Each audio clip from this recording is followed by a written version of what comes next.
En las últimas horas, Internet está repleto de imágenes como estas, y nuevamente el mundo se pregunta, ¿qué está pasando en Afganistán? Para responder esta pregunta, es necesario conocer la historia de aquel país, en el que sus pobladores han vivido en medio de un conflicto armado durante al menos 40 años.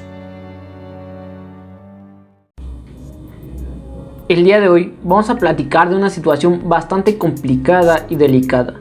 Vamos a platicar de lo que está sucediendo en Afganistán. Yo soy Vivier Hernández, bienvenidos.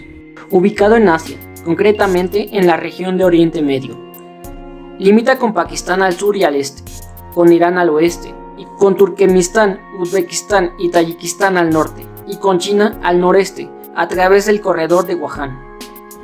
Hasta el momento de la grabación de este video, el nombre oficial de Afganistán es República Islámica de Afganistán y cuenta con aproximadamente 38 millones de habitantes y está dividida en 34 provincias, de las que Kabul es su capital.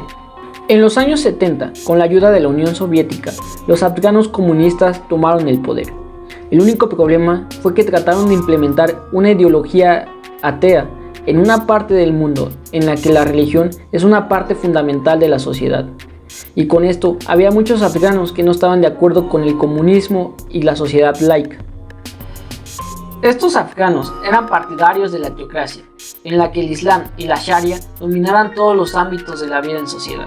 A este sector de la población se le conoció como mujahidines, que se levantaron en armas contra el dominio comunista en 1978, comenzando una guerra que duró hasta la propia caída de la Unión Soviética. Durante los más de 10 años que duró este conflicto, los mujahidines estuvieron recibiendo una gran cantidad de recursos por parte de Estados Unidos, ya que querían hacerle daño a cualquier costa a la Unión Soviética. Además, estuvieron apoyados por países como Irán, Arabia Saudita, Pakistán y Reino Unido.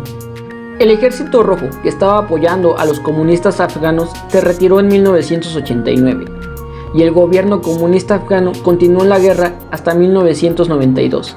En cambio, fueron derrotados por los mujahidines y estos tomaron el control. Sin embargo, ante el vacío de poder, las diferentes facciones del ejército mujahidín comenzaron a pelear para hacerse del poder y el control del país. En 1996, los talibanes, una de estas facciones fundamentalistas del Islam, conquistó Kabul y con ello casi todo el país. Y tan solo una pequeña parte del ejército mujahidín, llamada la Alianza del Norte, pudo conservar el poder dentro de una pequeña parte de Afganistán. Los talibanes son una facción política y religiosa ultraconservadora que surgió en Afganistán a mediados de la década de 1990, tras la retirada de las tropas soviéticas. Los talibanes proclamaron un emirato islámico e impusieron un régimen teocrático en el que la Sharia era la ley de leyes, lo que llevó a cabo una serie de atrocidades en las que los derechos humanos no tenían cabida.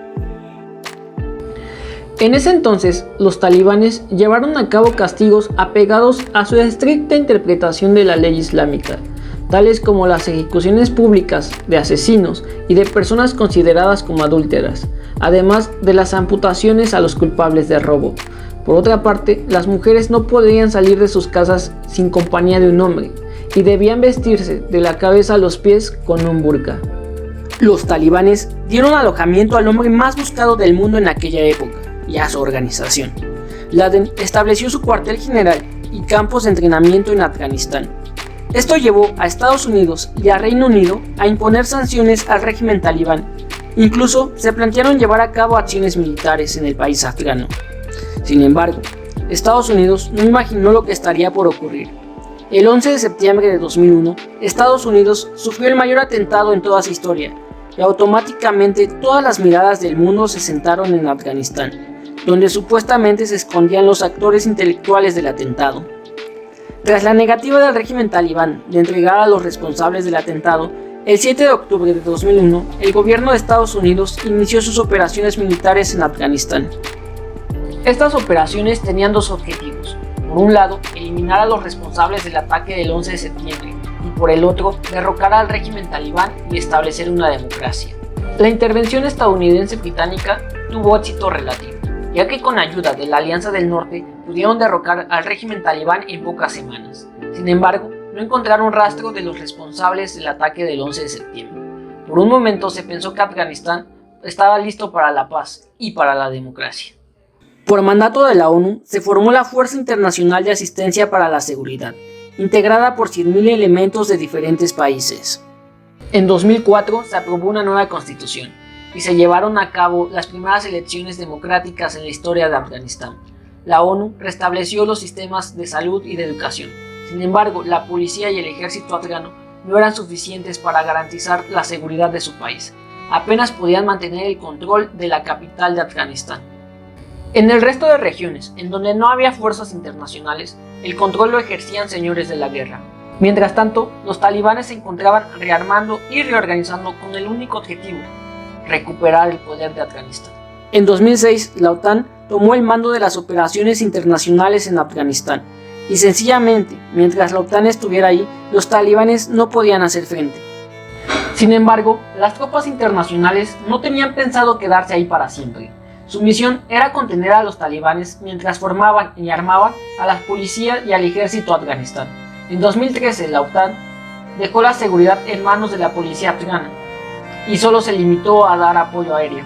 En diciembre de 2014, Obama inició una segunda misión, la misión Centinela de la Libertad, que tenía como objetivo adiestrar a la policía y al ejército afgano. En 2015, los talibanes mostraron su disposición para negociar un alto al fuego con el gobierno de Afganistán. El fruto de estas negociaciones se dio en 2018, cuando se decretó una tregua por 3 días para festejar el Ramadán. Era algo simbólico, pero importante, ya que era el primer alto al fuego desde 2001. En febrero de 2020, se llegó a un acuerdo para reducir las hostilidades y se pactó la salida de las tropas extranjeras del país. Se retirarían en 14 meses, solo si los talibanes cumplían con las condiciones de reducción de violencia que les habían puesto Estados Unidos. Estados Unidos anunció que la salida de sus tropas sería entre mayo de 2020 y septiembre de 2021. Y así ha sido. La OTAN, cansada de poner dinero a fondo perdido, y tras las bajas en sus filas, han ido abandonando el país paulatinamente. Así que, ¿qué está pasando en Afganistán? Después de casi 2 décadas de guerra en Afganistán, y de intentar implementar una democracia al estilo de Occidente en aquel país, y a pocas semanas antes de la retirada programada de las fuerzas estadounidenses, el ejército y la policía de Afganistán demostraron no estar listas para protegerse a sí mismos. El domingo 15 de agosto de 2021, los talibanes retomaron el poder de Kabul, y con ello derrocaron al gobierno de Afganistán. Y comenzó una carrera de miles de personas desesperadas por salir del país, ya que se piensa que con el regreso de los talibanes al poder se aproxima un futuro oscuro para la sociedad de Afganistán, ya que los derechos humanos brillarán por su ausencia. Lo que hemos visto hasta ahora son las consecuencias de las acciones de los hombres que llevan una ideología conservadora al extremo, y la pérdida del interés de la comunidad internacional por seguir intentando crear una democracia en Afganistán, lo que termina en un resultado devastador, ya que pone en riesgo la integridad y la vida de las personas que viven en Afganistán, y pone en una incertidumbre política y económica a ese país. Esto es todo por hoy, amigos. No olviden dejar su like, comentar y compartir este video. Cuéntame, ¿ya conocías esta situación?